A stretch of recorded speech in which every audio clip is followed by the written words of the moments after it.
mbokk yi dal leen ak jàmm ci dibiteri gauche droite nekk fii ci diwaanu Apix ci Tivaouane Peulh waaw dibiteri gauche droite di numéro 1 ci wàllum dibiteri yow mi nga xamante ni da nga bëgg laqulu yàpp bu nooy nepp neex te set lool teg ci jar lool taw sil gaaw ñëw seet si waa dibiteri gauche droite dañuy def livraison à domicile bu la neexee sa kër ngay toog commandé ñu daal di la koy indi ku ñu bëgg a jot mën nga ñu woo ci 77 305 82 58 wala nga woon ci 77 760 29 44 dibiteri gauche droite adresse Tivaouane Peulh cité Apix le meilleur choix.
Mamadan, c'est Mamadan.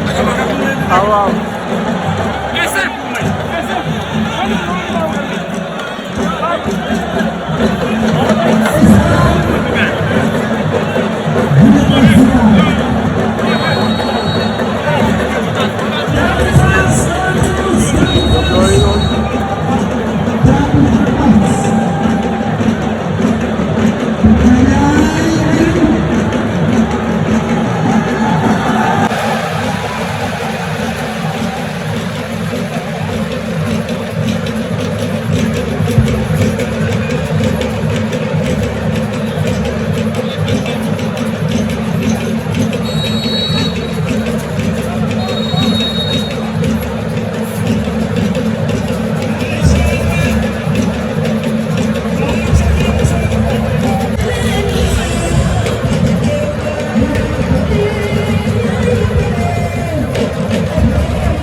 yàlla borom sow bi.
Mama Dan, c'est Mama Dan. Ah waaw.